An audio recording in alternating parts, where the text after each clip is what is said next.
Hello and welcome to episode 4 of Nerdrunners. I'm Stef and joining me is fellow board member Mark.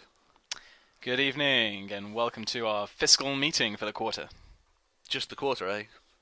Well, I was trying to get into the Weyland spirit. I think they're making money all day, every day. They are the. I think they have daily fiscal meetings. I think every day they hustling. I'm sorry, I'll leave. I didn't mean that. So yes, welcome to part 2 of our Things We Never Said We'd Do podcast. Yeah, so true. Yeah, it's like, let's not be like other podcasts and do data pack reviews. Let's keep it different. And it's like, oh my god, Order and Chaos! I think what we're doing mainly is reviewing two factions as a whole right here. And mainly drooling over them. And you had a lot of experience with Anarch last time. I did. Today, I am in the Weyland corner.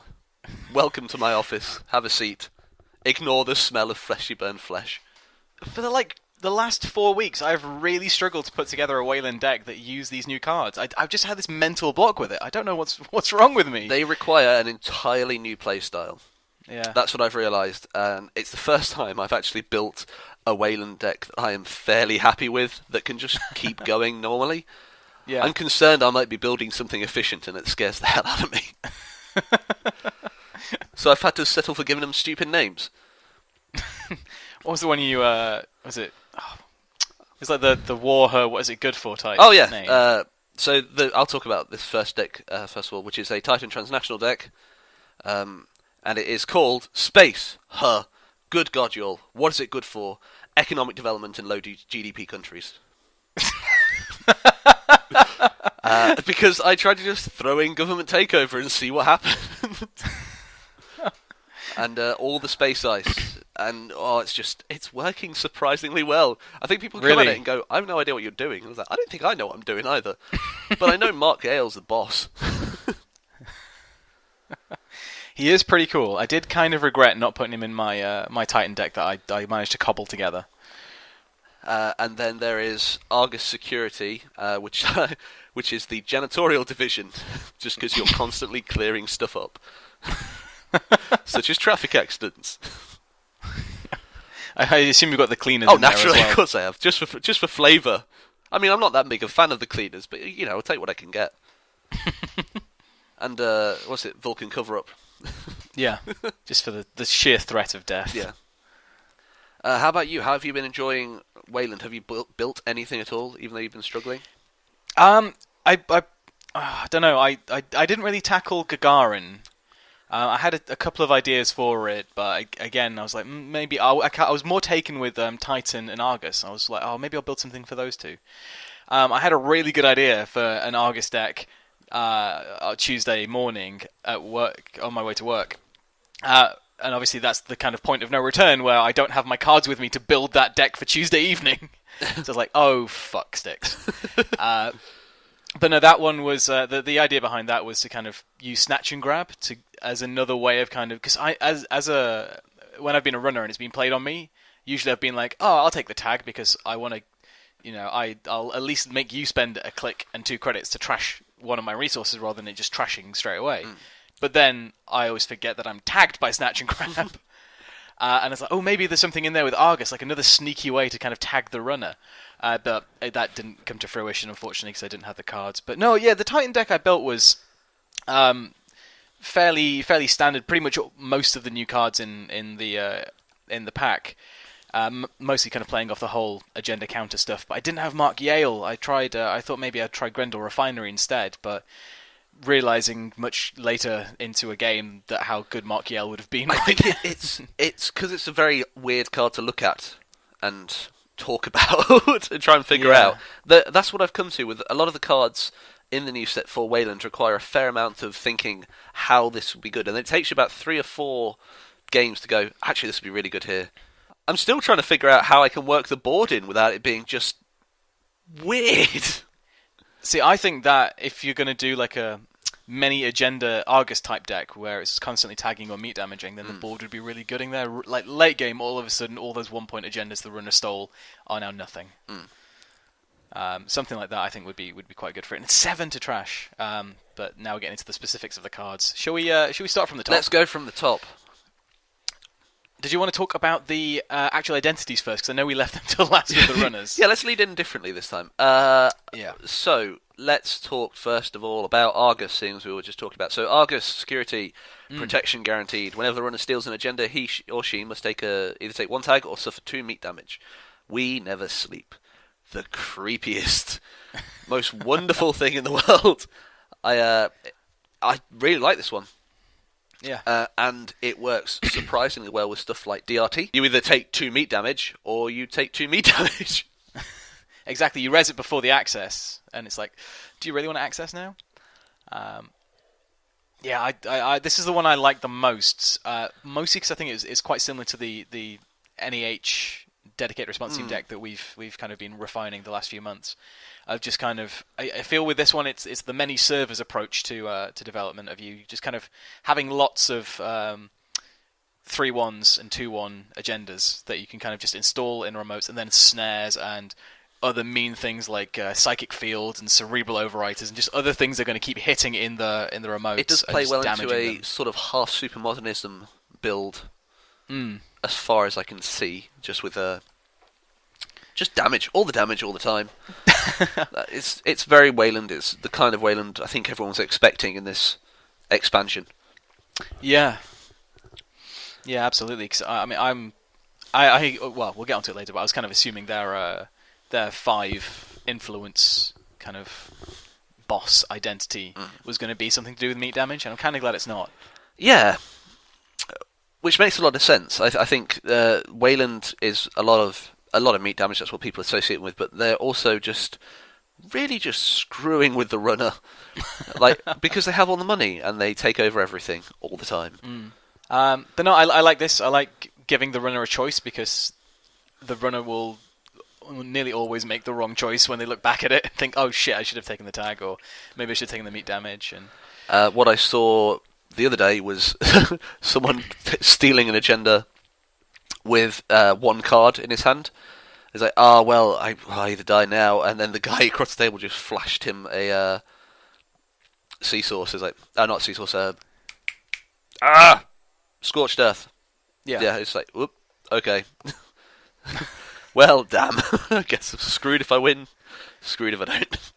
Yeah, I think out of all of them, this plays a lot closer to the conventional kind of sea source scorch type deck, purely for the meat damage and the tags and kind of that holistic view of we're just going to find you and shoot you in the face. Yep.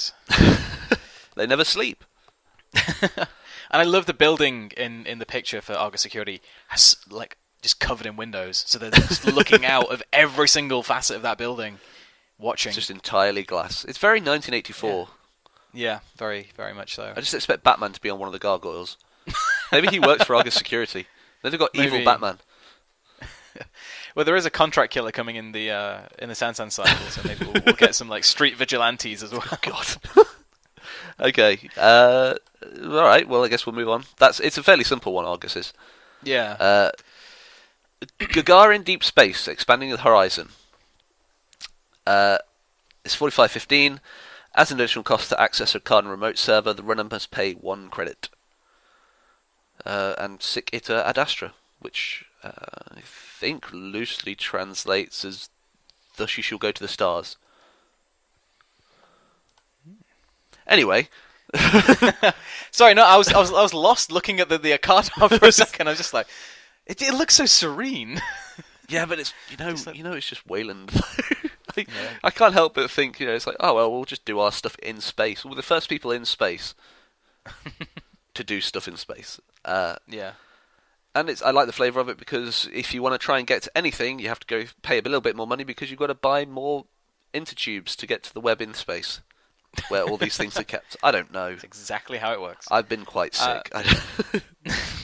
See, out of the 3, this was the one that I saw the least potential with at the start, but now it's the one I'm coming around to most, as I think I could probably make the best deck with that. Yeah. I mean, especially when just pairing it with things like NAPD contract just is so irritating. And any 4 cost to... Because I think this is kind of my my strange Netrunner theories, but I think when you get to a 4 cost trash, that's when runners really decide not to. Whereas it's 3, it's like, yeah, I think I'll do that, which is why I tend to run pad over mental health clinic if I'm given a choice in Jinteki. And just this extra 1 now bumps a pad to a 5 trash cost, or even those 3s to a 4 trash cost now as well. And it's just, this is the one that really makes the runner not want to run on the servers, because it's that extra credit will keep ticking up. And again, I think you could have some really good remote play with this. Yeah, and I think it will be very good in a sideways deck, because I like playing sideways. It's the most fun, because it's just like you put down 3 servers. It's like, do you want to spend 3 of your 4 clicks checking these servers? Go on, runner, go on. And now that's an extra credit, and I guess you could play. What's the Weyland's current? Is it paywall implementation? That's it. Where it's another credit for them to do a successful run. So all of a sudden, it's now 2 credits to check anything in a remote server, and 1 credit to check anything in a central server. There's also pretty good. You could splash in some encryption protocols, increase the trash cost of all installed cars. Yes, just keep throwing that in. God. Make things just way too prohibitive to get rid of. Yeah, I think there's some really interesting kind of remote stuff you can do, and then it just becomes crazy for the runner, and then they just can't keep up. And this is the one which I'm not entirely sure on what agendas you'd play with it though. Like with Argus, it seems quite obvious you kind of want a lot of the meat damagey agendas. With Titan, which we'll come to in a second, you want stuff that's going to get agenda counters on it. Whereas this one was the one that I think that was what holding me off doing a deck for it. Was like I didn't quite could get what agendas I'd want in this deck. I think it's not so much concerned with the agendas per se as just like taxing them to get in. So even if you have an agenda at a remote server, if you put enough heavy ice in front of it to make sure that it costs them to get in, so they don't have that final credit, you could really, really mess with someone. Yeah. I mean, absolutely. You throw in pop-up windows as well, just to sap the credits, toll those pop-up windows, and just drain their money on the way in. Oh, and what's the NBN trap? Universal connectivity fee. God, I completely forget about that card. I run it all the time, and I love it. Oh, if they're tagged, hit that. They lose all their credits. Hit the agenda in the remote. Yep. That's not happening. Oh, see now, like this is what I think. Like the ideas are just flowing for Gagarin now. It's like, oh my god, and RSVP as well. Yep. It's always a good one. You're not allowed to spend credits for the rest of the run, and now you can't spend one to take the agenda. I think it was you who turned me onto that, actually. I'd forgotten that it existed as a card. It was one of those kind of Netrunner realization moments of just like, oh my god, there's great synergy there. Great Scott, we have to do something with that. Oh dear me. How about identity number 3 then? Titan Transnational is investing in your future. This is their Weyland's banking division. Banking corp that they bought. Yeah. So whenever you score an agenda, you may place 1 agenda counter on it. It's 45 deck size, 17 influence, and it's one that doesn't sound so impressive at the start, but again, it combos with agendas, and it combos with Mark Yale, who we'll get to in more detail in a minute. Oh, Project Atlas. That's Atlas. where it really gets... Exactly, yeah. Being able to score out a Project not overscore out a Project Atlas and still end up with a counter on it is phenomenal. Yep. And yeah, I actually used that in one of the games I played with the crappy Titan deck that I built. Kind of weirdly makes Weyland Fast Advance sort of a thing. You can make an Atlas train. Yeah, and then find a hostile takeover for the end and then score it out of hand.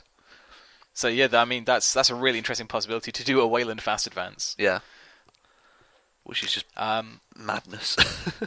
Great. So since Titan combos really well with most of the agendas in this pack, should we have a talk about those? Yes, let's do this. So, shall we start with firmware updates even? Sorry. Yeah, I absolutely love the art on this card. I think it's so cool. Yeah, I keep trying to figure out what it is. It's the eagle from Hadrian's Wall. Of course it is. Sorry, it's going supernova and because Super Saiyan and just ruining everyone's day. Absolutely, yeah. So yeah, it's a 3-1 agenda, and you get to put 3 agenda counters on it when you score That's important. 4 if you're Titan Transnational. Yep. And then yeah, you can spend a hosted agenda counter and put 1 advancement token on a piece of ice that can be advanced. So obviously a bunch of the ice that's in this, but even things like Ice Wall or Woodcutter? like Woodcutter and stuff like that. And any ice that can be advanced can benefit from this card, which is really quite nice. I think it's solid. I like it. Because it's 3/1, you can put it into the low-cost decks we were talking about before. So with Argus, or even with Gagarin. Yeah. And because the advancement cost, it just slows the runners down even more. Yeah, and I actually managed to, when I played the other night, just put this out naked, because I'd already put out another asset which they'd not run on, so I was like, I'll just try it, because I was having a really bad time trying to get my money together to res the Space Ice. So I was like, I need to score something, get some points on the board, and this will help me with the Space Ice. So I just put it out naked. Next turn, scored it out. It's like, my god, I have 4 agenda counters now. Like, I almost felt like the eagle on the front of it going like, yeah! Okay. Right, what do I advance now? I have all this power. And the great thing is just being able to advance on the runner's turn as well. I'm just being like, alright, you're probably going to run an HQ. I've got something meaty over there. Let's make it cost less with this advancement token. Which is really nice. I can burn through it really quickly if you've got a bunch of advanceable ice out. But I don't really see that as a problem. I think this is something that you could easily have emptied within 2 turns, or 4 turns technically, and it's a kind of thing. It's not really a problem. But yeah, a lot of these cards I kind of like for the simple fact that when you're a runner, occasionally when you're in the zone, you will forget about something, and then you go, "Oh, I've got just enough money to get it." Oh wait, no, I don't. He's just advanced that once. Balls. Yeah, and I like the fact it's kind of like the Weyland House of Knives. It is really, which also has very kind of similar neon, amazing art on it. And that does mean things in terms of if you're the runner, and it's a 3/1 as well. But no, I really like it. It's probably potentially my favourite agenda in the pack. I really like this one. Yeah, but I did score 2 of them out, so that's probably why. It's the only ones I could score out. Let's talk about Glen's Station for a bit, because this is a strange one, and I'm trying to find a use for it. Yeah. So Glen Station is 4/2. One of the expansion agendas. Glen Station can host a single card. For a click, host a card from HQ face down on Glen Station. And for a click, add a card to on Glen Station to HQ. Now, I'm immediately thinking that these are the kind of things where you will say you're Jacksoning in something nasty from the trash. So say they've hit a snare. Yeah. You put it back into your hand along with a face up, something that they don't want to see again, or a face down agenda. They have no idea what you put on there. So it encourages them to run. And it lets you play a little bit more mind games, but also it can just get something out of the game. So, say you score, you've got Glen Stations and government takeovers in your deck. Well, you could easily keep it out of the way for the game until you get set up. Yeah, that's the main. When the first time I saw this, is kind of the main kind of playstyle I kind of came to as well. It's like, oh, maybe you put the government takeover on there, and until you're ready to be in a position where you can either score or flatline the runner with 3 punitives in hand, just for the overkill sensation that it would be. Yes. Then you hide your government takeover in your space station. But yeah, I like the idea of kind of hiding like a snare in there and then just bringing it back a little bit later, or something like that. But or tucking away your Scorch or tagging mechs or something like that, just to And I think this agenda, because I think this is out of the 4 potentially the weakest one in many people's eyes. But I think with someone like Edward Kim, who's also in the set, who could trash your operations, being able to hide a Scorched Earth until you need it is actually quite good. Yes, I agree. Is there a limit? Oh no, yes. I was just going to say, is there a limit to how many cards? It says right at the top of Glen's. Host a single card. I was going to say, imagine if you could host your entire deck on there. I mean, just absolutely insane. You would lose so quickly. I'm just host my deck. Oh, I have no cards. Yeah. Well, I guess I'm dead. Click, draw a card. Click, draw a card. So what happens when you have your R&D in space? It's just it takes too long to get there, and your company shuts down. Even with the beanstalk. Yeah.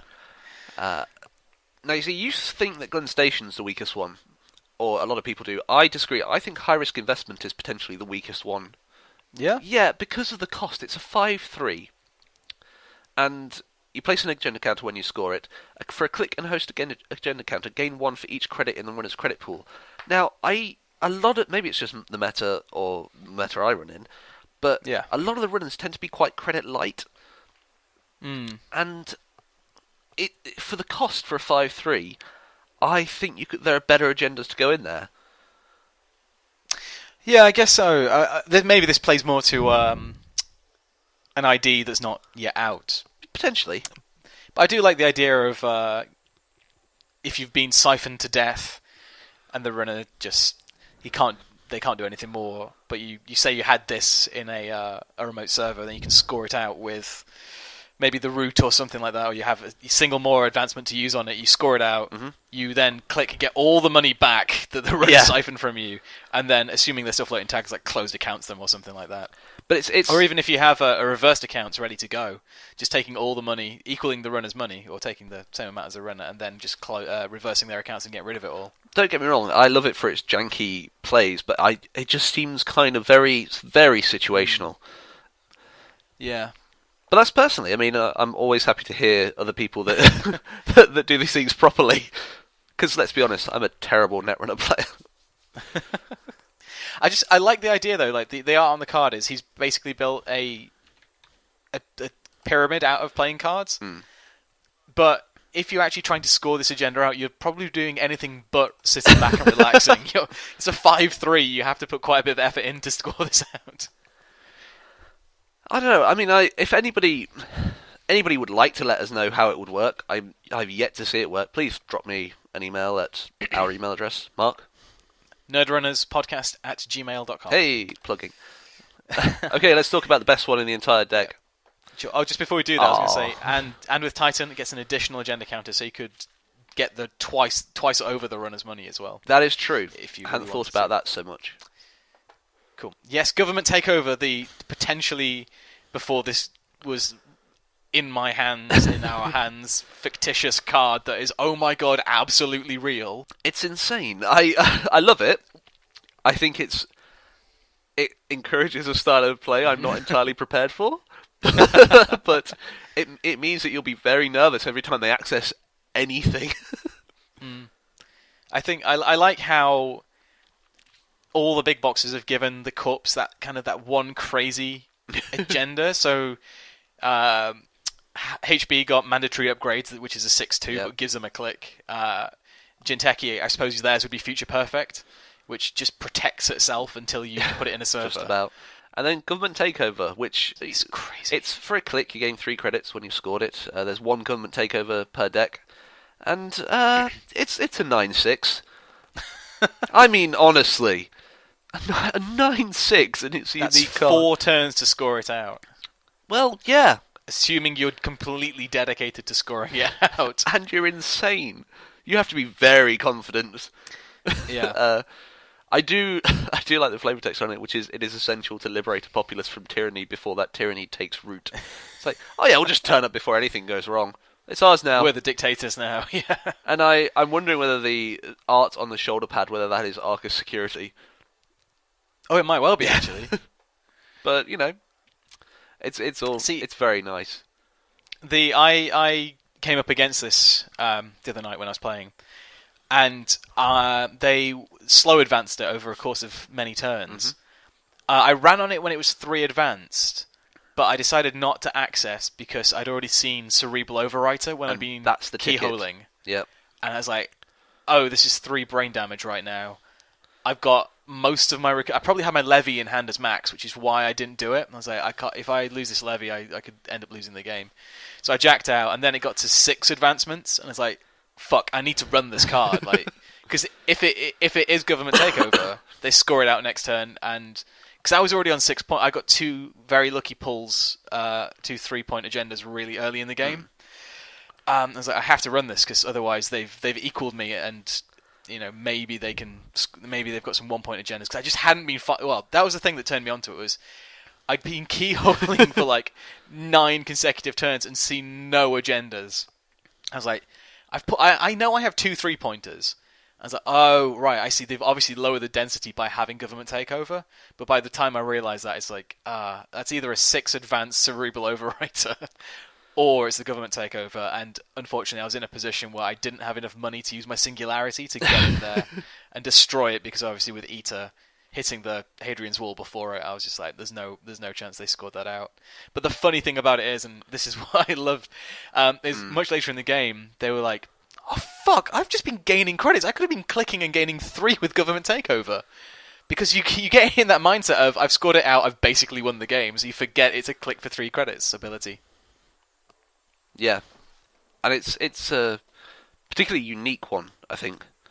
Yeah. I mean, obviously it's a unique card, but it's something that it just changes the way you're going to think about running, because there's plenty of times I've thrown something down and a runner's just not gone for it the entire game, and yes, usually it's a trap, but I've done it before with agendas and just advanced them twice, and no one's run on it. I'm like, alright, I'll just leave that then. Yeah. Like, oh, there you go, score. Later. But with this, it's like, alright, I'll advance it. Alright, so you advance it up to 3 and don't score it. They're like, it's unlikely to be anything else then. I'll leave it. Then you advance it up to 4 or 5, and like, okay, this is clearly gonna be something.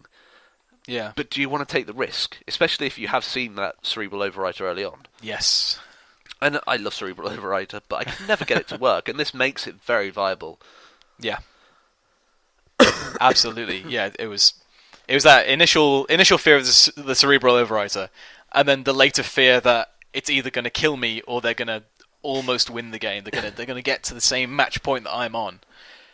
And by that point, it was too late for me, because I've just been keyholing them to death. That's all that I could do. It's like, right, I'm just going to have to keep keyholing and keep keyholing and keep keyholing, and hopefully I'll nip an agenda. Yeah. But yeah, I think if you have this out and just slow advance it with a trap or 2, just on the board as well. So it's going to ruin someone's day, yours or theirs. Yeah.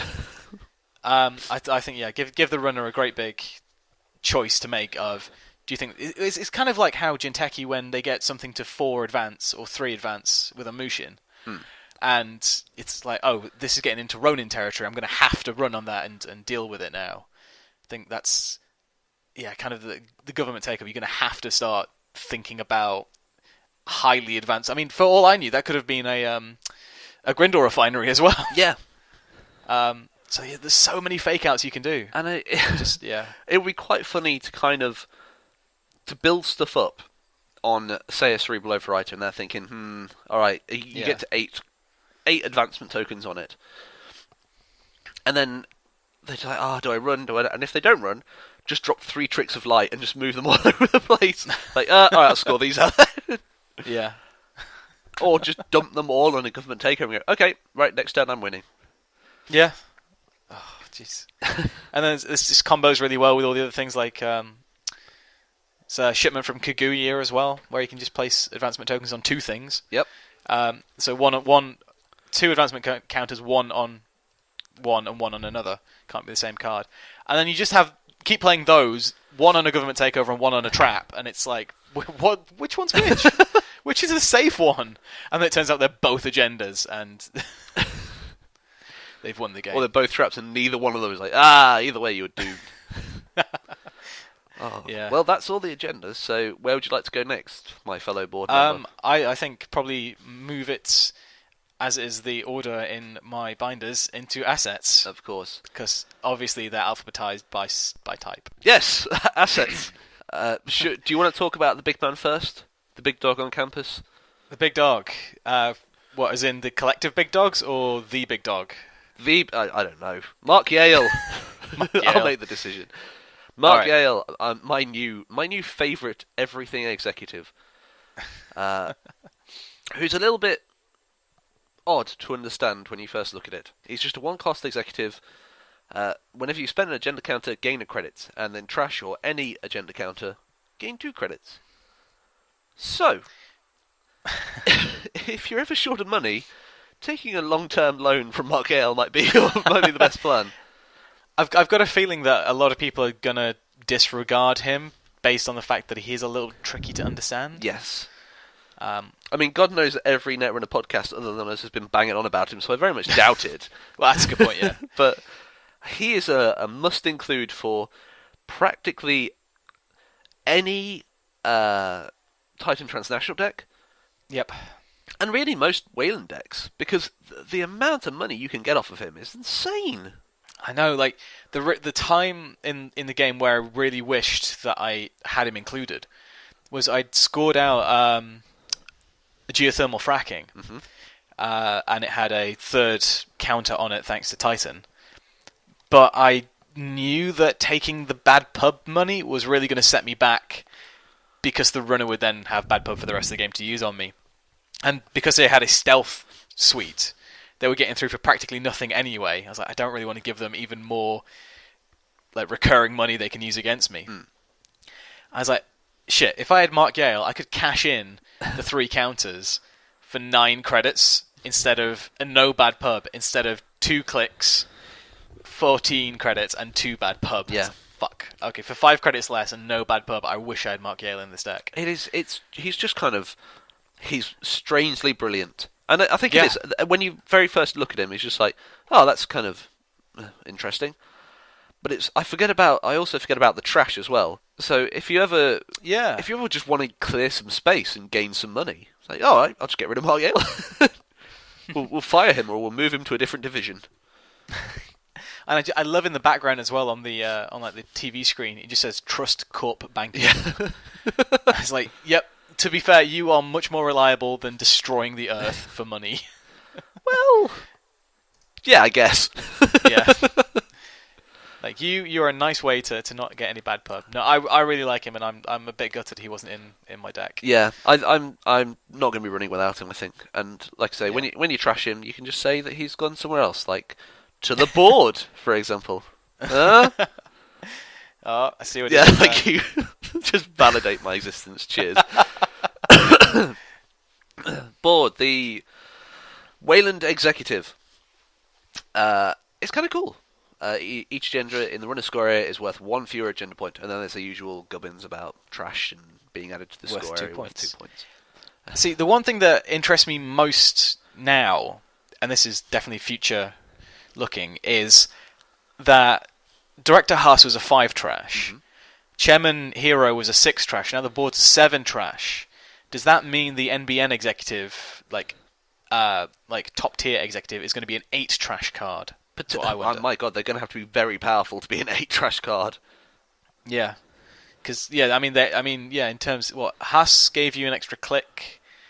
Hero reduces the hand size of the runner by 2, and then this reduces agenda points by 1 for every agenda. Mm-hmm. Wow. Every agenda is worth 1 point less, rather. Which is, kind of cool when you think about it. The stacking of it, I think that when you first look at it, you go, oh, it's only like a -1. But no, it's for every agenda. Yeah. So if you're running a lot of very cheap agendas, for example. Yeah.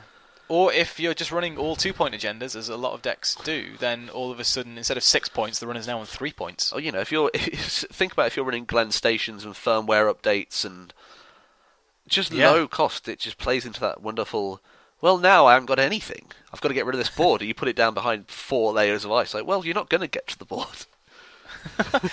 I like the idea that the board has got together, somehow convince the population that whatever the runner stole isn't half as bad as what it actually is, and all of a sudden the runner has to do twice as much work to prove that Weyland is evil in their eyes. And I do like the team up with this and self-destruct. Yes, It's like, put it behind a lot of ice, they'll get knackered running through it, all of a sudden, well, everything's gone now, so you're going to take all the damage, and also, you don't get the points anyway. Yeah, absolutely. I mean, you could knacker them and just make them not have 7, or if this is in Gagarin, 8 credits by the end of the run. Mm-hmm. Or even crazy things like put this in a server with Ash. Oh God! And then they can't access it after the Ash trace. Or even just letting them take it, for example, and then all right, well, that's a sea scorch situation you're in because it's still an agenda.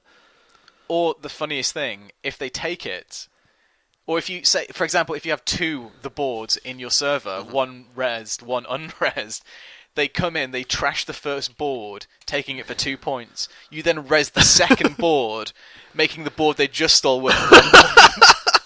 It's just awful. Wonderful, wonderful combos. Because I imagine they wouldn't have 14 credits by the time they get to the end to be able to steal 2 boards. Yeah.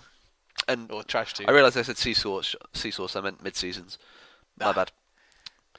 I'll correct myself there before the internet does. That's cool. But yeah, I love the board, and I do like the fact that no one on the board knows everyone on the board. Yeah.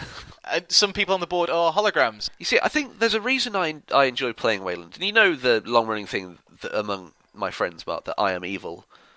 Yes. This is how I'd run a company. It's like, no one knows who anyone else is, and I'm that hologram. Just says, like, I just look after everything, it's fine. You basically build the Reservoir Dogs of corporations. Yes.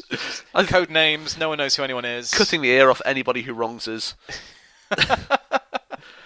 No, I think the board is great, and I think out of all of the, I'm going to call them top tier executives because it's Tier 1 executives. Tier 1 executives because they're quite so much different from or 5 influence executives. You see, this is the one I'd want to run the most because Director Haas, and Chairman Hero, I don't know. This feels much more threatening to all of a sudden say to the runner, all your hard work is now -1 for every bit of hard work you did. So all those lucky pulls you got earlier, well, actually they don't mean much now. Yeah. And then all of a sudden that threat of now you have to get through this crazy huge server to deal with the board to stop the Yeah.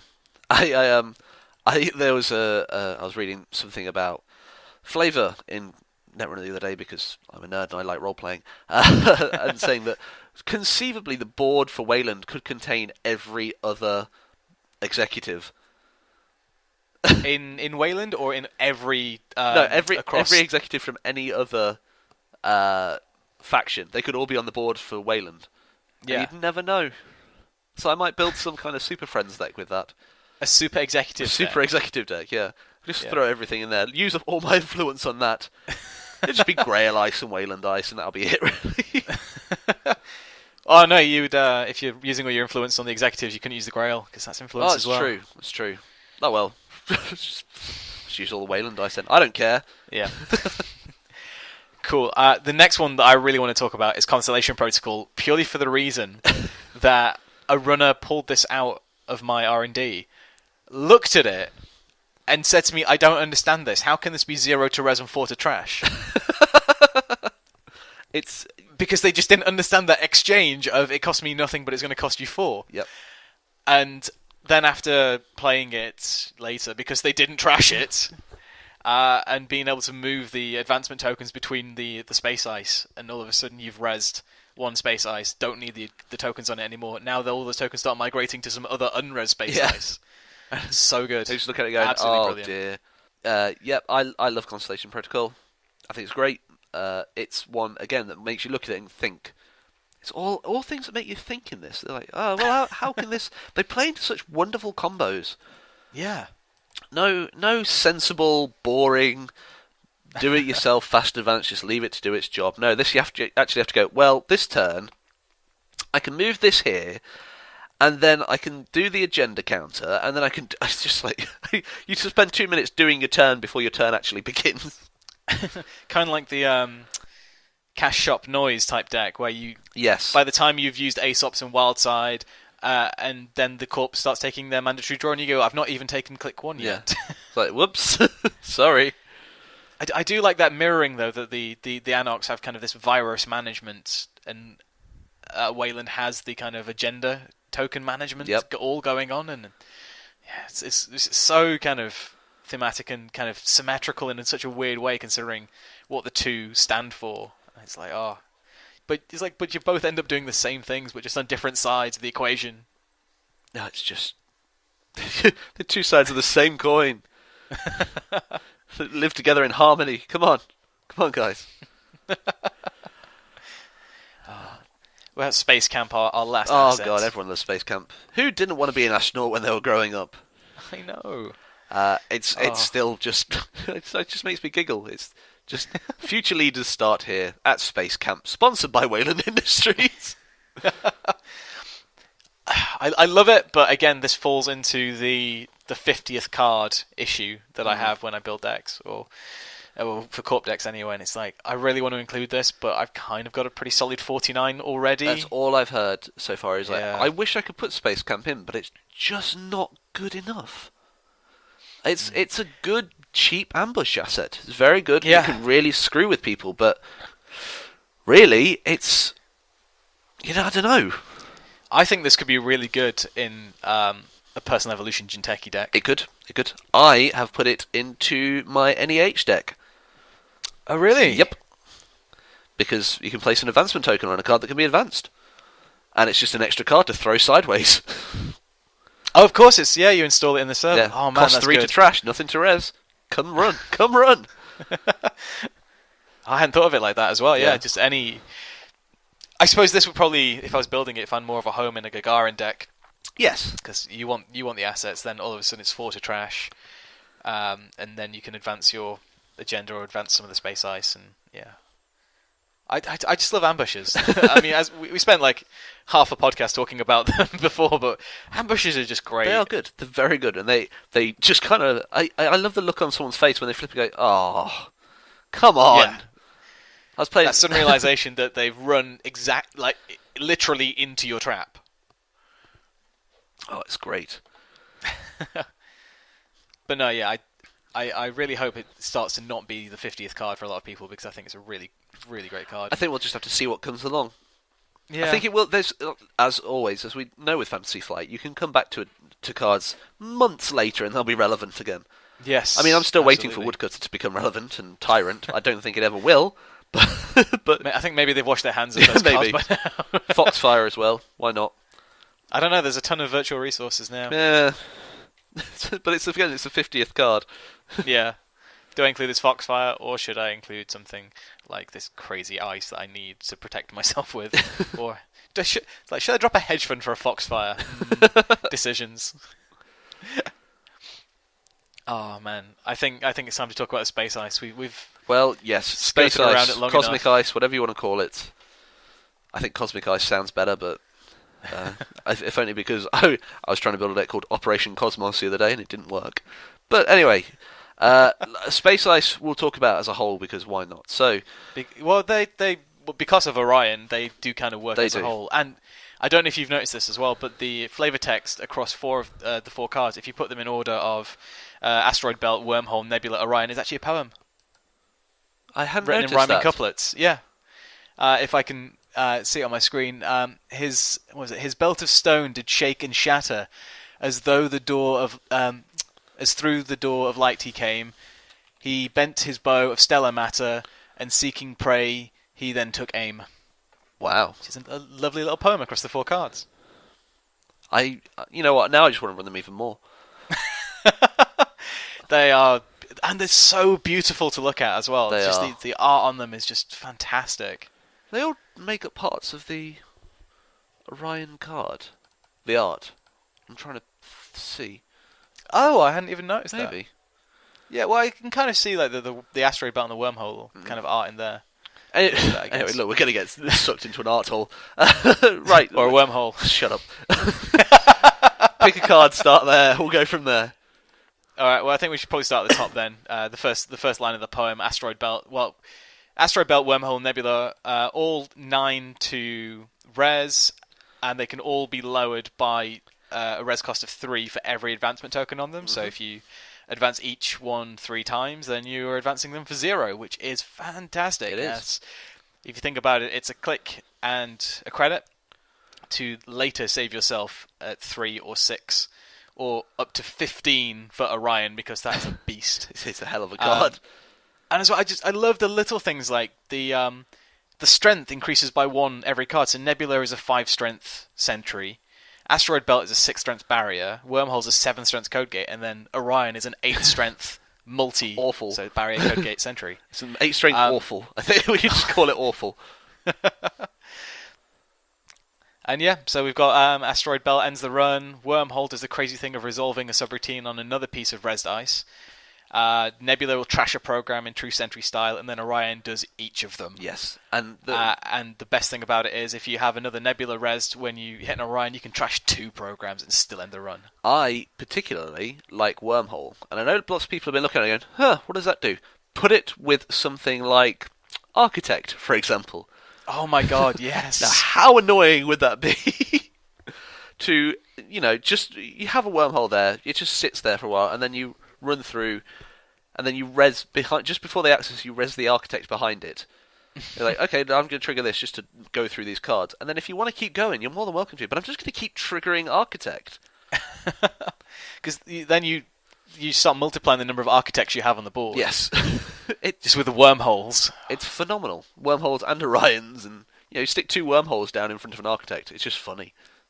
Yeah, I was playing against someone. They weren't running Weyland. I think they were running HB actually.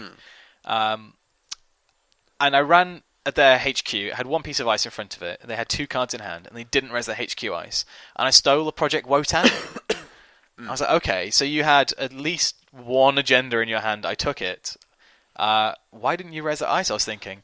And then later on in the game, they ended up resing the wormhole. I think hard resing it for 9. It's like, oh, that's why you didn't res your HQ ice, because it was 9 cost. And now I have to deal with a 7th strength code gate that's sending me somewhere else. Oh. The surprise factor of someone hard resing it out of Weyland is actually really, really good as well. I mean, the thing that I would love to pair it with, and I'm not going to lie, this is just evil, is putting a wormhole and then having a flare somewhere on the board. Because that's all one subroutine. Yeah, it's the trace 6 for 2 meat damage. And trash a piece of hardware and end the run. Jeez. It's just very... I just want to run it and see what happens. Or even things like, if they're tagged, throw in an information overload. Get rid of all your cards. Yes. No, I don't think it would work with information overload, because it gains a subroutine for every... Oh, for each tag. Oh, for each tag, so you'd only be resolving 1 subroutine. Here's me getting excited. I don't know. I know. Sorry to shoot you down, but... darn you, Mark. Getting too excited for that too. It's like, oh my god, those kind of hidden connections between the cards. But no, unfortunately, seeing the art in the cards. Information overload's hard. Or even some of the star sign ice. Thinking about it. Oh, the Zodiac ice. Yeah. So throwing down Sagittarius and Trace 2 trashing the program, as well as trashing a program from something else. If you're doing throwing down an Orion with a Sagittarius, it's potentially trashing 3 programs. Yeah, you could clear an entire icebreaker suite. Wow, that's pretty cool actually. Living the dream. And as well, that would fit with the kind of cosmic feel to it as well. Having the Zodiac signs and because I wanted to do a Space Ice Grail, maybe Blue Sun deck. But yeah, it's trying to... it's 9 influence for all the Grail Ice. Then you've got maybe another 6 influence for 2 copies of the Zodiac Ice that aren't native to the Weyland faction. Yeah. Don't know, there's something good there. But and I did actually get to res an Orion when I played with it, and I only had 1 in my deck. But I was a little bit gutted because they had enough money to get their Corroder up to strength to break it all, and I was just I honestly momentarily forgot that it was a multi-ice and that they could get through it with what they had out. In my head, I just had it locked to Mythic, because you have a Code Gate, a Sentry, a Barrier. Obviously, the 4th one's a Mythic. If Orion was Mythic, that would be crazy. But no, it's still really good though. Yeah, I'm looking forward to playing with them quite a lot. And the really good thing about it is the realization that if someone has a David out, you're basically trashing the David anyway, because they're going to have to use all 3 counters on it. Yep. To get through everything. That was pretty funny actually. Let's talk about Builder. Yes, I like Builder. I think it's very good.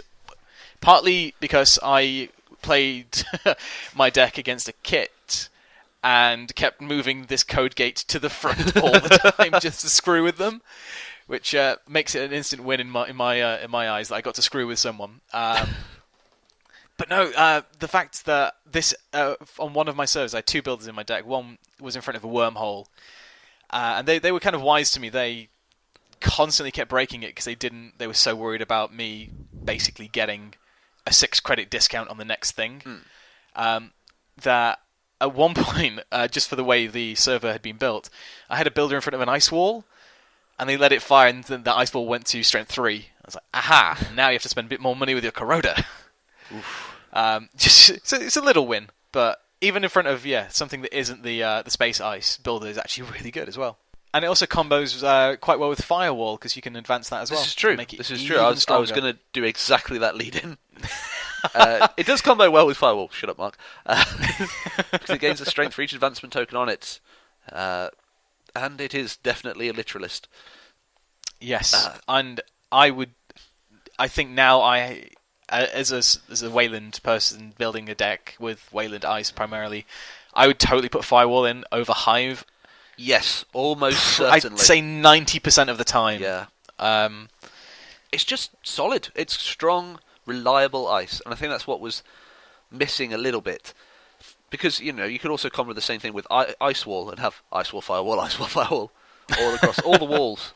Yeah. For the advancing. But yeah, absolutely. It's a nice, solid, strong. I think it's the best bit. Strong ice that doesn't cost 1 million credits.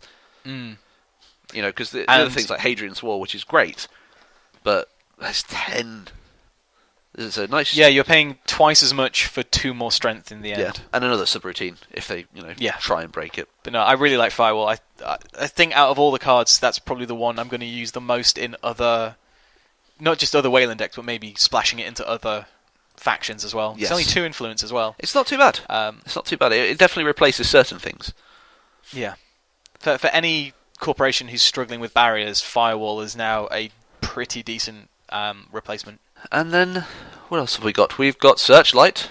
Searchlight can be advanced with the 2 subroutines of Trace X for, if successful, give the runner 1 tag, and X is the number of advancement tokens on Searchlight. And it's a 1 to res 3 strength as well, yep. which is, it's always good to see ice that's cheaper than it is strong. It is. And it's nice. It's only 1 influence as well, so I might throw it into the NEH deck just for tagging capability. But it's the advancement tokens that kind of bug me. Yeah, I guess if you're already strong on money, it's not too big of a deal to just spend enough to beat the runner. Because I guess unless you're really running a dedicated advancing ice deck, you're probably going to get this to maybe 2, 3 at a push, possibly, and leave it at 2 trace 3s. But yeah, I don't know. It depends where your corp fits in and how much time and money you can spend advancing something that's just potentially going to tag the runner if they can't match you for money or if they don't have a sentry breaker out. And as well, at strength 3, that's pretty much most sentry breakers can deal with that as well. So I think the most of the time you're going to hit the runner, they aren't going to have a sentry breaker ready for this. And if you're going to do that, it's probably not advanced because, especially if you're running it in a deck that's got some of the space ice in, then they're going to want to have everything out to deal with the space ice.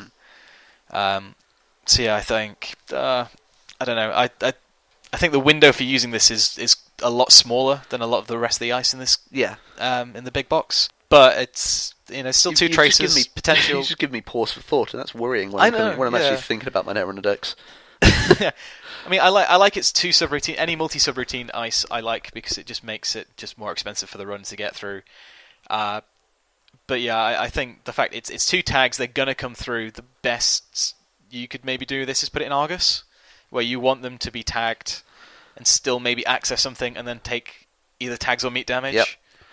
So I guess you could have the runner triple tagged when they steal an agenda. If you have this and they take something. Just res 3 DRTs. Yeah. Speaking of DRTs, let's talk about Checkpoint.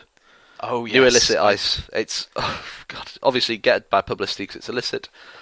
Trace 5, if successful, do 3 meat damage when this run is successful, and that's the key.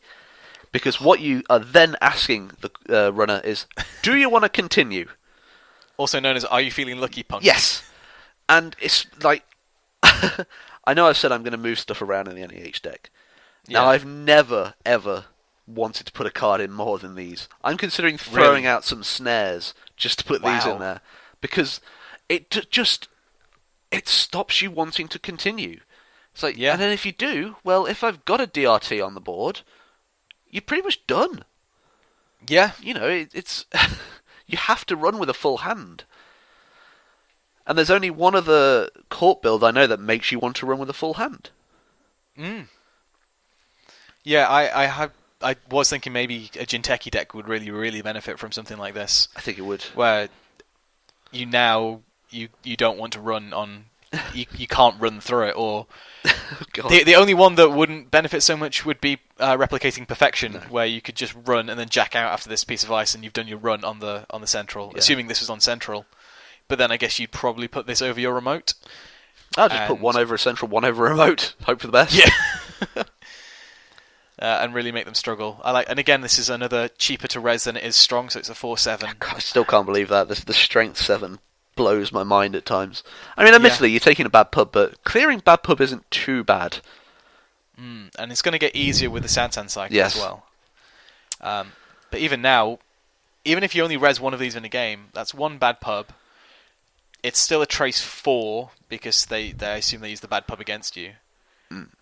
Base, that's not too bad. And then it's that whole like, I could just let this fire and jack out, and then you've successfully protected them with just the threat of just meat damage. No, I think this is a really, really great card.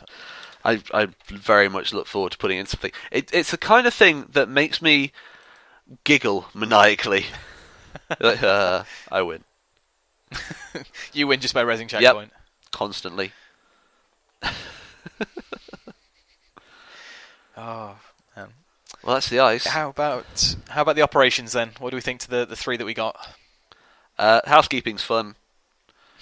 just the Grey Ops current for Weyland.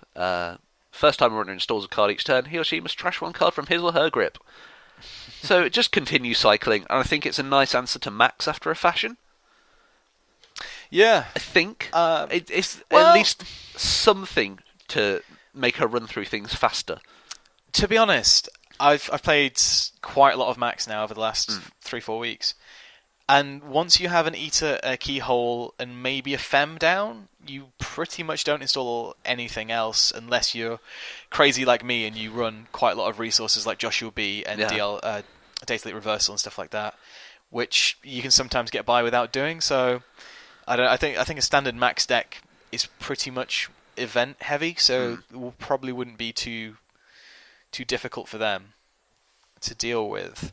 I see this as really, really fucking off Shapers. Yep.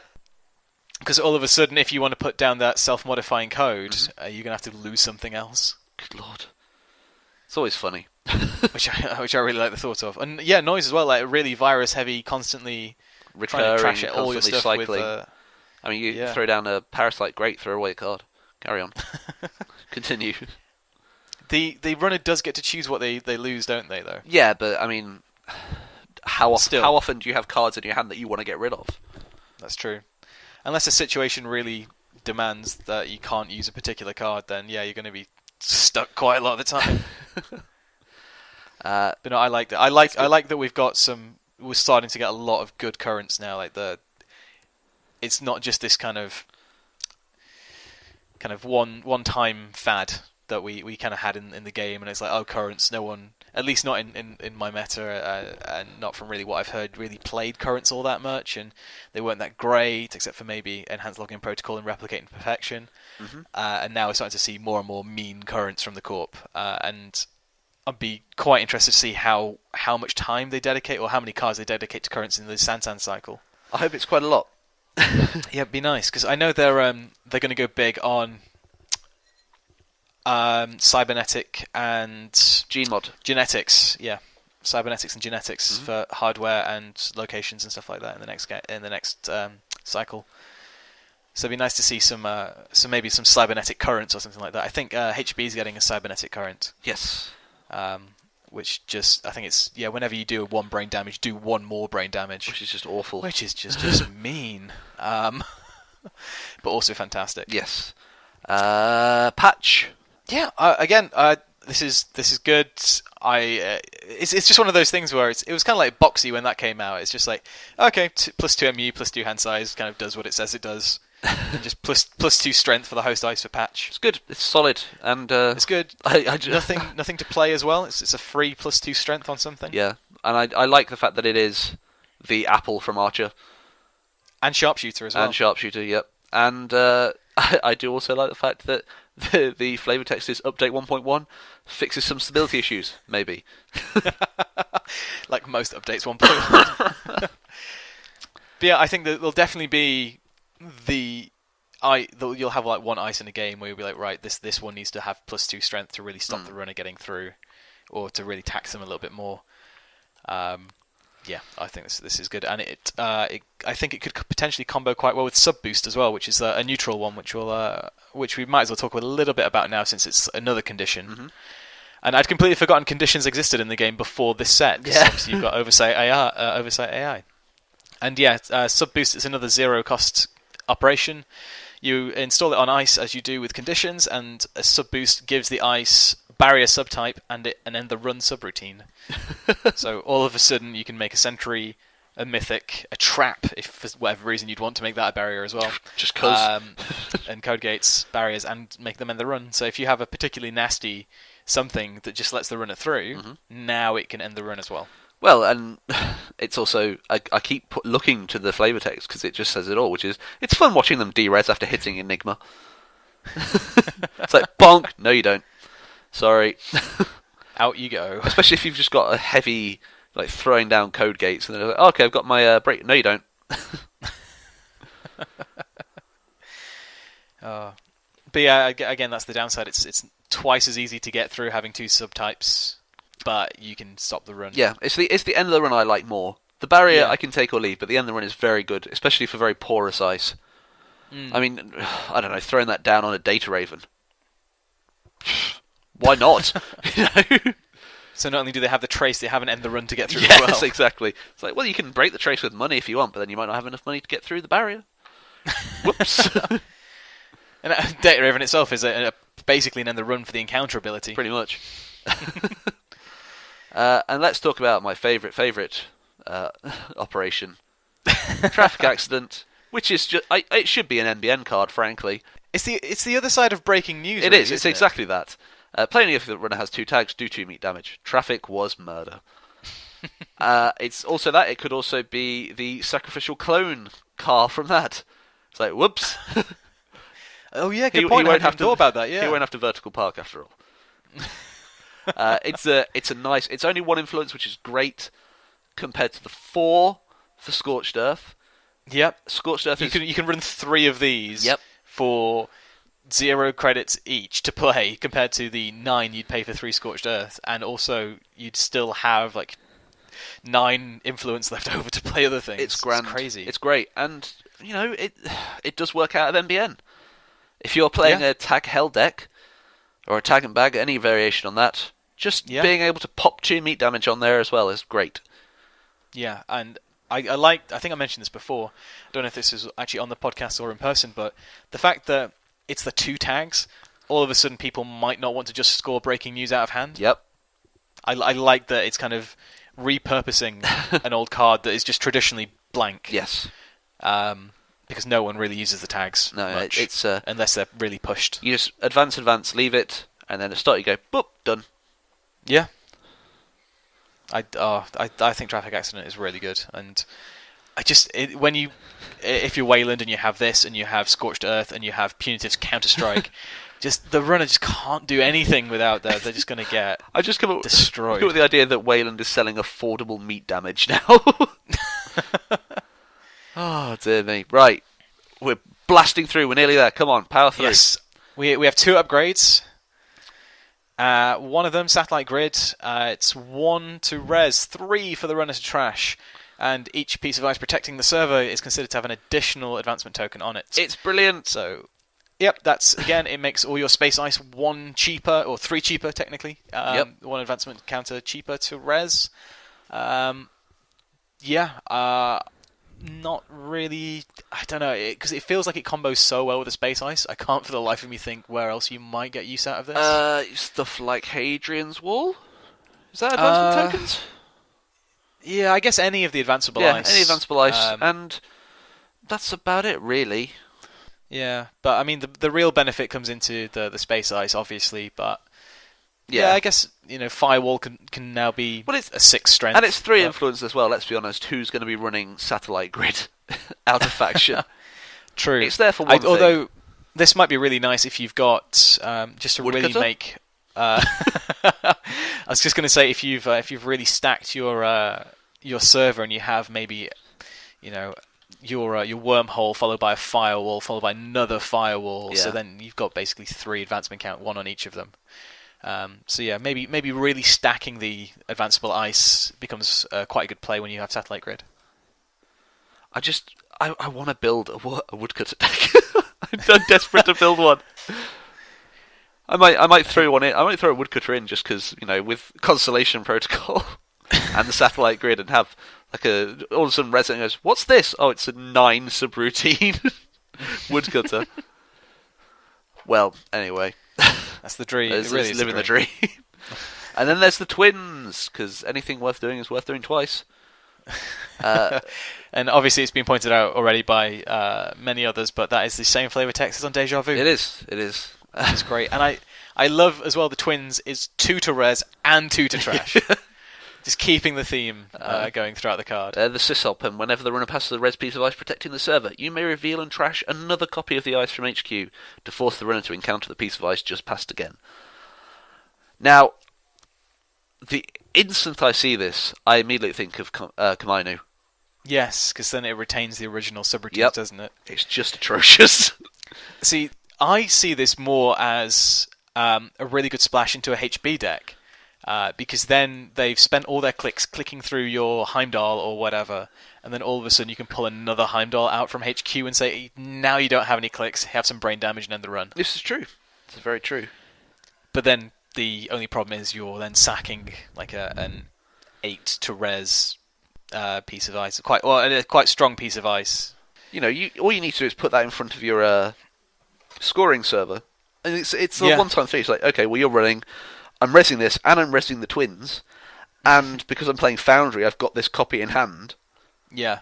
Well, you're going back to the start, and you're dead. So one thing I've just thought as well, which is quite a nice combo, is this and IT department in the same server.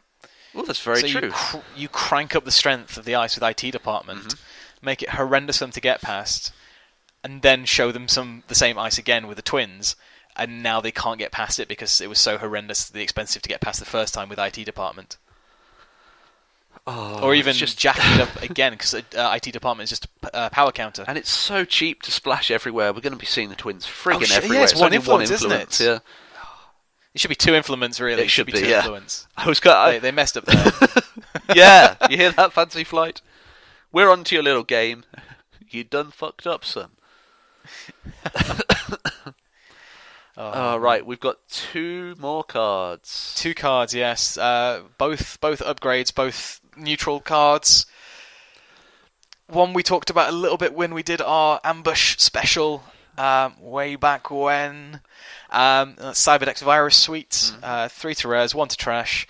You can trash it, and it purges all virus counters. And when it's accessed by the runner, it purges all virus counters. It's I was curious as well. Whether it's randomly trashed from your hand or from the deck. Does that also purge virus counters? No, it has to be the corp trashing it to activate the purge. Good to know. But if the runner picks it out of your hand, they can trash it for 1, and then it'll still fire. Yes. But it's only because they access it. Yeah, exactly, rather than trashing it. So I was just thinking whether it would still ruin someone's day with something like keyholing. Well, then I guess the runner's really put in an awkward situation of, I suppose if they're running the viruses, do I put this in archives and potentially have to hit it a few more times if I want to go steal some agendas, or do I leave it in there and then let them have it at a later date where they can just trash it themselves and purge? And get rid of everything. Yeah. Because maybe you're building up medium tokens with your keyhole runs. Yeah. Like that. Now they're all dead, just before you get into R&D. Yeah, I was a little bit, because noise has been really popular in the London meta recently. Obviously, even before Hivemind, surprisingly, there was quite a lot of Darwin Festa action going on. Yeah, I think people realise that the Festa was bringing a new life to viruses. Yeah. They've been kind of claggy for a while, and then it was the same up here. There was a lot of love for Darwin. Yeah. I love Darwin anyway. I think he's fantastic. Especially when you've got Hivemind out and you can just superpower him straight away. Yep.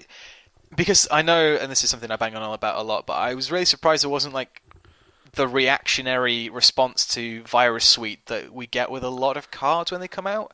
and like everyone having to include one in their deck to just in case there's a virus deck you come across. I think it was more of a collective sigh of relief when they saw the Anarch side of things. When, oh my god, how are we going to deal with? Oh, all right, we've got Cyberdex virus, sweet. And I think it was spoiled so early on that when it was like, oh well, I mean, yeah, it's good against noise, but is it good? And then it just started slowly revealing all the virus cards that were coming. And then with Hive Mind, everyone's like, that makes a lot of sense now. Actually, it's like with one hand they give, with the other hand they take it away. I know, but I mean, like I said last episode, if you hit this and you hopefully have 3 virus breeding grounds out and 3 incubators and a Hive Mind on a progenitor, then you still have 7 virus tokens come the next turn anyway. So, I think maybe that might be why it's not really seen play in our meta so much, because Anox can really come back from a purge now. Yeah, purge isn't as terrible as it used to be for them. I think the interesting thing about Cyberdex is if you can get one of these into archives, you ruin that glory run, or even if you have one hanging around in R&D, because the second you access an R&D, well, that's all your counter's gone. So what are you going to do? Interesting question. If you access this, say you're 3 cards into a 6 token medium run, it purges the virus counters immediately. Would you? I that have stop the no idea. I genuinely don't. I have no clue. Because you're accessing for each counter on medium, suddenly it has no counters. I think that would potentially stop the. I think it does, but I can't comment because I've honestly got no clue. See, I'd love this if they were nerve agenting HQ and they pull this out first draw, and then suddenly they can't see any other cards with nerve agent. I think that would be really funny. I'm fairly sure that because the access happens, you access the number of cards, and I don't think it's not like an interrupt. No, I don't think so. But then I guess. But then even so, it's like. Well, if you hit a snare, you immediately do the net damage and tag, though, don't you? Yeah, I guess. I don't know. I don't know. We'll have to write to someone more knowledgeable than us. I mean, you're in London. Just ask Quinns. He'll know. Or Edie. Yeah, Chris and Edie can ask them. Cool. And our very last upgrade, and I like the fact we've got neutral upgrades at last. Oh, thank God. From this cycle. It was really interesting. They hadn't ever done them before the lunar cycle, but here we are. We've now got 3. I think these 2 in Will-O-the-Wisp, but we have dedicated technician team, the and nerdy side of the dedicated response team. Oh, self-destruct, yeah. That's 4 now. Yep. The technician team, you have 2 recurring credits to install ice protecting the server that technician team is in. Hooray! It's good economy. I like that kind of recurring economy, because it's just like, all right, then I'll just throw this down as well. So you put it on your scoring server, you're good. Put it on, I would mainly put it on the scoring server also where you don't want anyone to come in. And it's essentially another card that says, keep out of my house. Yep, and it's another good one of, you can get to 3 ice before it's going to start costing you, assuming you're not installing multiple ice per turn the same server. So it's I guess it's kind of like a more easy to come by and use Eden Shard, or Eden Fragment rather, because that's the one that I think it's the one where you don't have to pay for installation costs of ice anymore, whereas this is. Although again, you could throw 2 of these in the same server because it's not unique. No.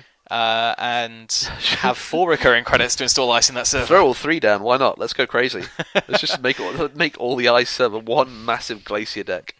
In fact, it's something we're going to have to talk about at some point. But the resurgence of Glacier is another topic for another time. We've got. I like the fact we're 4 episodes in. We've taken 2 to go through Order and Chaos, and we've just got so many topics banked. I can't believe we've gone through everything. Well, that's everything in Order and Chaos, though. We did it. We did the thing we said we'd never do. I hope we'll debate and see. We'll debate and see whether or not we do any single data pack reviews or data we'll pack just talk about looking cards. at. That's what we did last time.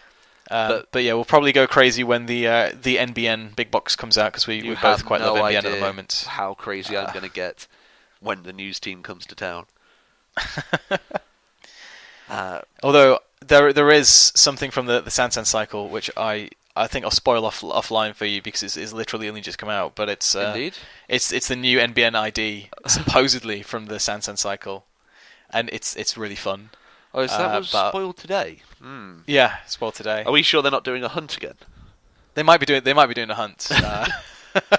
The tagging and tracing runners who steal card information. Oh my god! But no, I'll show you the list afterwards because it's brand new spoilers, and I know a lot of people do tend to try and avoid them. So I'll keep them off from here for now until it's more common knowledge. And they're only text spoilers at the moment, so we don't even know if they're super real. Yeah, I don't think anyone trusts it. Hold on, I'm just reading through it. What the hell? That's amazing. I love it. You're looking at the ID. Yeah. Yeah. Sorry. All right. The worst spoiler ever. Just me swearing. So as you can tell by Steph's reaction, that's brilliant. All right. No, we won't. Sorry, I'll stop talking about it. Well, that's it. Do we want to talk about decks? Because I've been playing a deck that I think you'll like. Yeah, go on. We'll finish it off with a bit of deck talk. So I built a deck that I was banding around last week called Access All Areas. Which nice. I like it from the name already. It's Miss Estevez, my new angel, who Oh, yes! This is a deck that when I was playing, I accessed 37 cards in one go. And admittedly, very janky, very, very lucky, the kind of thing I love. You essentially don't run. Which I know sounds weird, but all you do is spend your time building up tokens on everything on Memstrips, on Hivemind, on anything really, and then you shift them all from is it Breeding Ground? Incubator. Shift them all from Incubator onto Hivemind at once. When you've also got 3 mediums out, and then you blackmail into R&D. Was it mass installing? Oh yes, it was. It was. This deck was sort of nicked from the Hand Me Your deck on Netrunner DB, which I don't know if you saw. Yeah. But I fiddled around with it and threw in a bunch of Memstrips because I like it. But yeah, I accessed 37 cards. And my opponent he wasn't doing anything. He was just installing stuff as if he expected me to run, because he saw me building this thing. So he was just installing ice in front of R&D, installing ice, costing himself money, costing himself time. And it's like, all right, mass install 3 mediums, and shift these, blackmail. Can I just pass me your deck, please? So I just go through it. Oh, that's nice. I'll take that, and I'll take that. Oh, that's a lovely like card. a one for me, one for you trade-off. I say, oh, that's a lovely card. I'll just leave that there. Take that. I think I can't remember how many points I came out with. It was a lot of points, though. Something like 50. I can imagine you probably won the game twice. Yeah. But I was very, very, very pleased with myself. And of course it's worked once, so I immediately disassembled it, and I'm never going to play it again. Put it in basically the trophy case now. Yes, and it's just it hopefully involves them not being able to clear the bad pub. Yeah. And of course I threw a Darwin in there because, if things aren't going your way, you might as well just Darwin through. Yeah. That's a good point. Yeah, you use all the I'm starting to realise the benefits of having bad pub. Yeah. Because it's not particularly difficult to clear bad pub, but the options are limited, so it means that they're going to have to be prepared anyway. Yeah, because I was watching a game on YouTube, and the person had specifically decked their corp to be ready to remove any bad pub just in case of Valencia. Mm-hmm. So they knew they had Elizabeth Mills. I know. To be honest, I really want to build a joke deck, mostly on the runner side, which is just called the best defense, and it's just all defensive cards. It's just Plascretes, Crash Space, just nothing to do with attacking the corp, just defending yourself, and just see if you could win the game just by just preventing all forms of put feedback filter down, put net shield down, and then maybe think about running. Yeah. Just to prove how insane it is to think about just hacking your deck specifically against one kind of thing. But no, yeah, they were like, oh, I just need to draw into my Elizabeth Mills, and it's like, yeah, but they've just put down itinerant protesters. Yeah. So it doesn't matter. They can give you it back. It's fine. But no, I really want to try Valencia, and I may have a go at that deck because it does sound hilarious. It doesn't work. It happened in one game. I think I played 4 and nothing happened. I was really? Oh, that's a shame. Because you just don't have you have the ability to run. And yeah. you know what? I'm fairly sure that Memstrips is my new favourite card. I really like Memstrips because it's just like, well, you know what I'm going to do. I just throw these down, but I can use that memory for anything I like, really, when I'm putting down an Overmind, for example. Yeah. So cool. Well, I'll just quickly update you because I've been doing really well with Max. Like, really. I've never been on this kind of runner hot streak. I think I've played 7 games with her and I've only lost once, and that was to replicate in perfection because they were 2 cards away from being decked. but I couldn't steal anything from their archives because it was all Future Perfects and NAPDs, and I just couldn't deal with the additional costs. And then they threw in a Future Perfect into a remote that was 2 ice protected, and I just didn't have a singularity. So it's like I can't deal with that now. So that was my only loss I've had so far. But I had a hilarious game, and this was the one I was kind of talking about earlier, where I stole 2 cleaners really early, so I was on 6 points. Then, annoyingly, I could have accessed the government takeover, but they didn't res the ice. And I'd seen Cerebral Overwrite, I was like, I'm going to leave that. And then later it got to 6, I couldn't get back through, they scored it out, so it was 6-6. And it's like, right, I need to sort this out, and I can't deal with this. So I basically just kept hitting their R&D with Keyhole, hoping to all gods that I could find one agenda and throw it into their archives and just claim it. And I did. I found a Utopia shard, or Utopia fragment, and I was like, oh my god, this is the game right now. But that was my last click. Like, right, I'm going to have to wait till next turn. And so then they immediately iced up their archives, so I couldn't get in. I was like, right, okay, now I need to be like super like cool. Play it super cool, Mark. Like the game is within sight. Play it super cool. I love the idea you're just saying this to yourself constantly under your breath. They're looking at you going, what has happened to this man? He's insane. Well, all I could think about was, I need 2 turns to get enough credits to get in there. And that's about as many turns as it would take for them to score out an agenda. Cause by that point, I'd realised it was the rest of their agendas were 5-3s. So I spent my turn gaining 4 credits. And then annoyingly, they installed Advanced and used reversed accounts to get rid of those 4 credits. It's like, fuck, because they assumed I could use Eater and get in there. But I was being sneaky sly. I was being super cool. So I spent sly. I spent my next turn getting 4 more credits, and this put me up to 6 credits. I was like, all I have to do is make them think I'm getting ready to use Eater to get in there. And then I think I can't remember what they did now. I think they either installed a card trying to score out an agenda, or they just gained money. I think they might have just gained money for their turn. And then what I did was I gained 1 credit, and then I installed my Hades shard, trashed it. Because at this point, I'd lost all my recursion, my levy was in the bin, I had 3 other cards beside my Hades shard in hand. I was like, they have no idea I'm sitting on the Hades shard, so all I have to do is get to 7 credits and I can win this game. And it's so fun. And I've gone up to 3 Wanton Destructions in the deck because it is so powerful. Like, just being able to drop 3 cards from the corpse hand, or 4 if I have Joshua B. It's ridiculously good. But what I'm going to try... I relented and finally put Fem in the deck for the bypass ability and to get rid of some sentries. It's useful. In case there's swordsmen about and stuff like that. And it came in really handy when I started face-checking Kamainus, and then I could bypass into HQ for free and access cards, because it was awesome. But no, yeah, the one thing I'm going to try out next is... I'll put Retrieval Run back in the deck now that I've got Fems. But I'm going to try Scrubbed in there to lower Ice, because one thing I'm finding is with Parasite, that kind of having to wait and then the Corp knowing I'm targeting that piece of ice and it's slowly working its way towards being trashed, just being able to kind of Parasite or play Scrubbed, then Parasite something of 2 strength immediately out of the way, I think could be quite powerful. But I'm really tempted to put in Quest Complete as well. I don't really have the space for it, because I realise, because the only answer I have to remotes at the moment is Singularity, but that's not really an issue because I'm so aggressive early game with Keyhole and Wanton Destruction that they don't really get time to build a remote server and score anything out.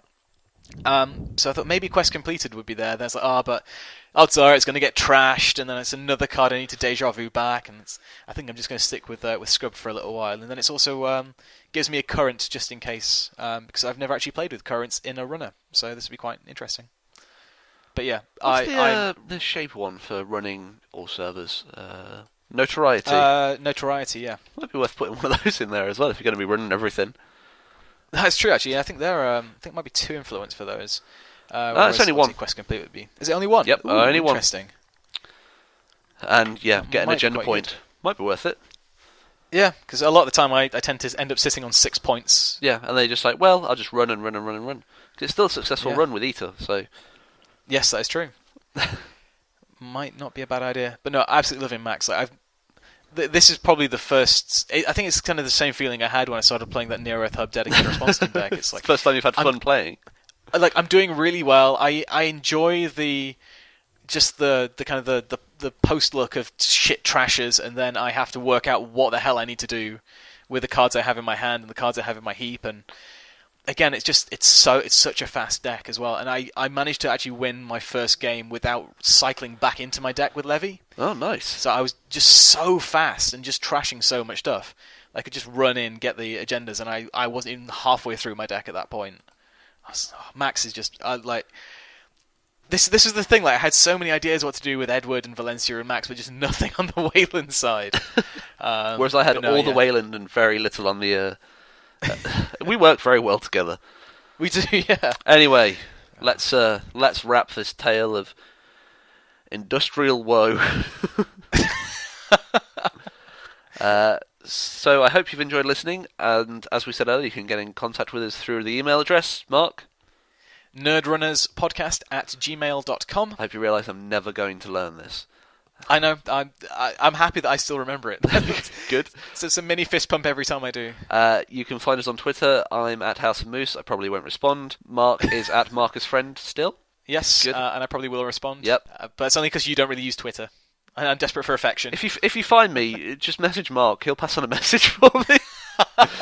Or stop me in the street. Anyway, thank you very much for listening, and until next time, it's goodbye from me, and it's goodbye from Mark. Yeah, thank you for listening, and goodbye. Oh, and if you would be ever so kind to rate and review us on iTunes, that would be quite nice, because obviously I've been told it does have an effect, and it's not just for our own sense of self-gratification that we get to see other people... It's not? ...putting nice things... I know, it's surprising as it is. It's... but yeah, if you've enjoyed the podcast, please, if you could be so kind, rate and review us on iTunes, or tell some of your Netrunner friends about the podcast as well, and let them get them into it too. That'd be great.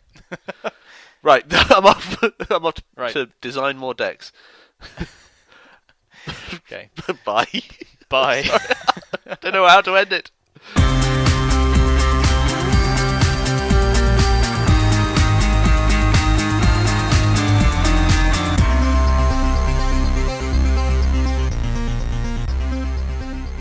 Hello and welcome to episode 4 of Nerdrunners. I'm Stef, and joining me is my strange version of an internet girlfriend, Mark. Thanks, Stef. It's alright, anytime, mate.